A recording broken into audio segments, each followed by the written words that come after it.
Very very good evening बच्चों।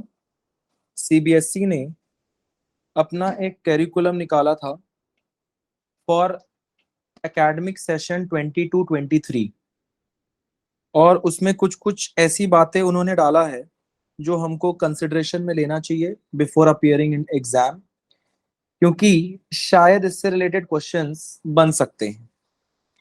सबसे पहला तो मैं आप लोगों को दिखाऊंगा डिसोल्यूशन का इंपॉर्टेंट पॉइंट।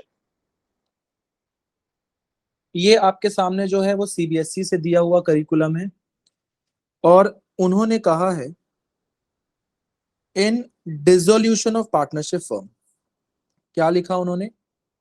लिखा है नोट, पहला point, if realised value of tangible asset, if realized value of tangible asset is not given, it should be realized at book value।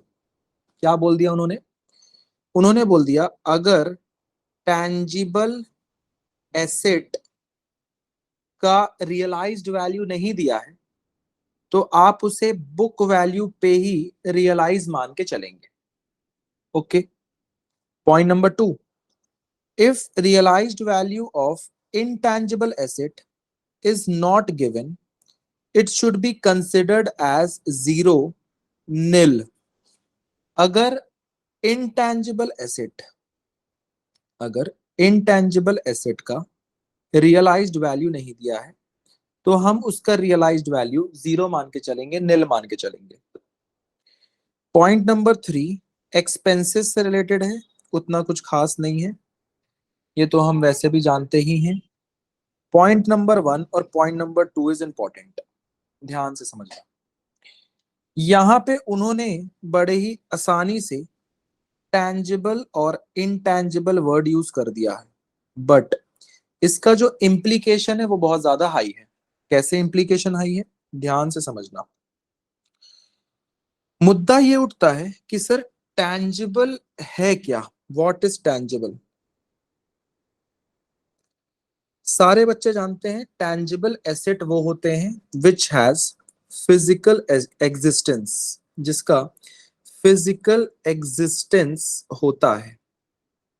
Intangible asset क्या होता है सर? इनटैंजिबल एसेट वो होता है जिसका फिजिकल एग्जिस्टेंस नहीं होता, नो फिजिकल एग्जिस्टेंस, जिसे हम इजी लैंग्वेज में बोलते हैं सर टैंजिबल एसेट वो होता है जिसको आप टच कर सकते हो और इनटैंजिबल एसेट वो होता है जिसको आप टच नहीं कर सकते, कैन नॉट टच।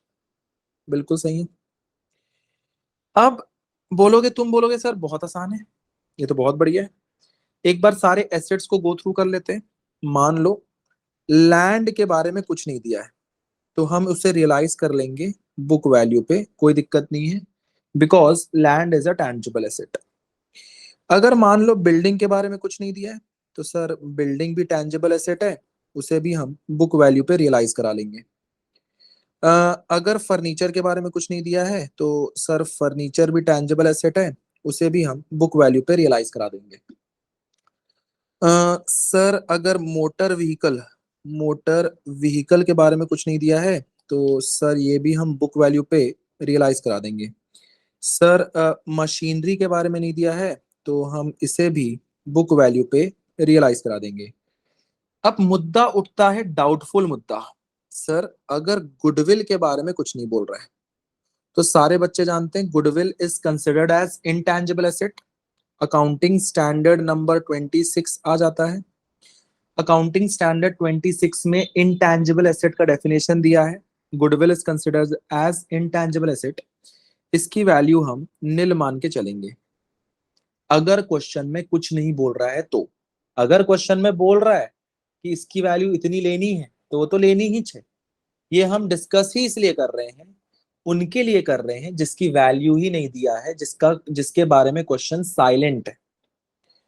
अगर पेटेंट के बारे में कुछ नहीं दिया है sir patent is also considered as intangible asset, उसको निल मान के चलेंगे।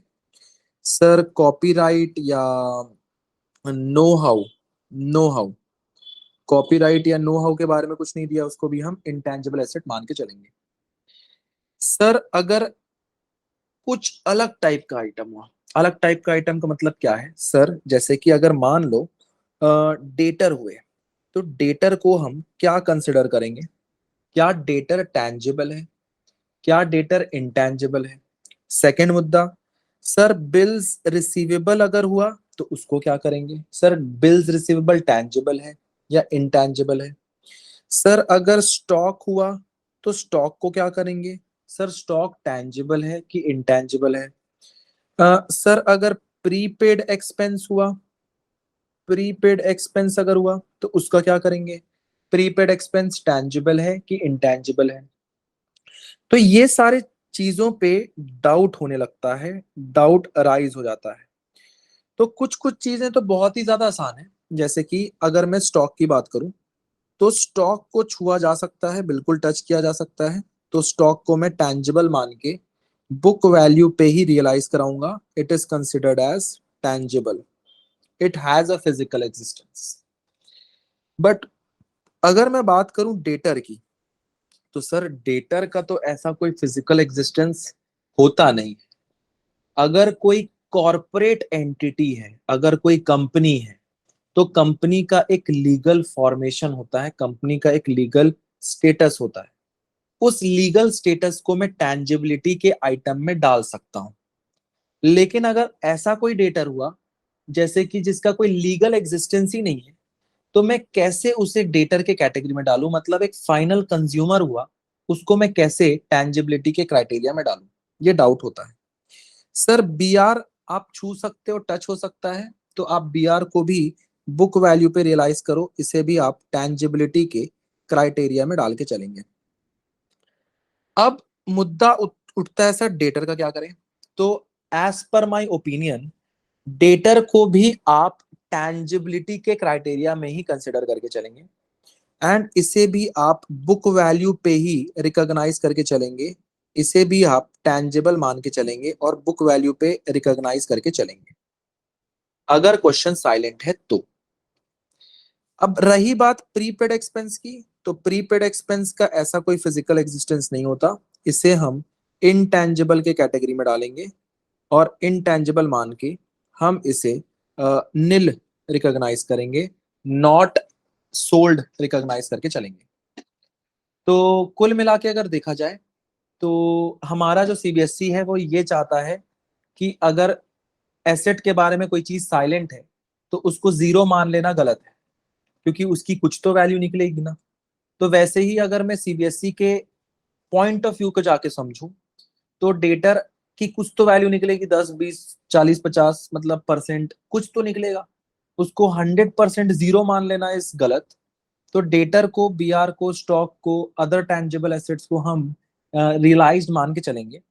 और जैसे कि इनटैंजिबल में जो आते हैं, इनटैंजिबल में स्पेसिफिकली जो आते हैं, जैसे कि गुडविल, पेटेंट, कॉपीराइट, इनको हम जीरो मान के चलेंगे। प्रीपेड एक्सपेंस को भी हम जीरो मान के चलेंगे।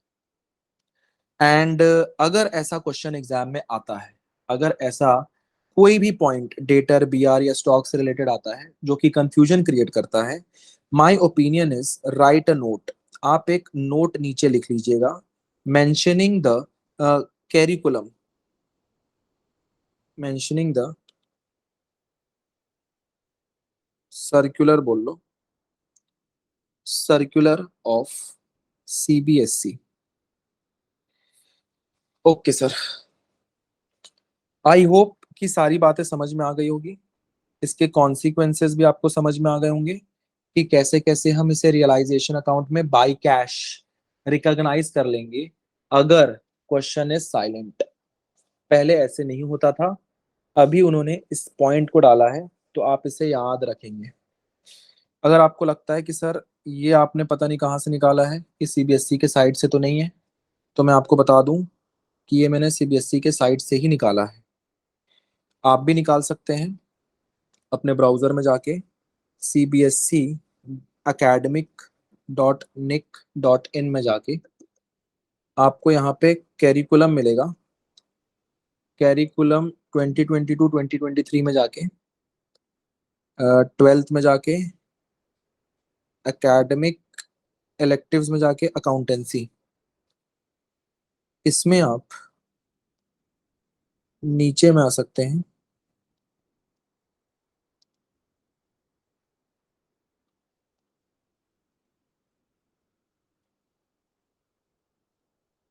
ये रहा, यहाँ पे क्लियर कट लिखा हुआ है कैसे कैसे डील करके चलना है। तो कहीं ना कहीं ये मैंने सीबीएसई के ही वेबसाइट से निकाला है, एंड इट इज ऑफिशियल, ये कोई फेक नहीं है। ठीक है, आई होप कि आप लोगों को ये बात समझ में आ गई होगी। Thank you very much.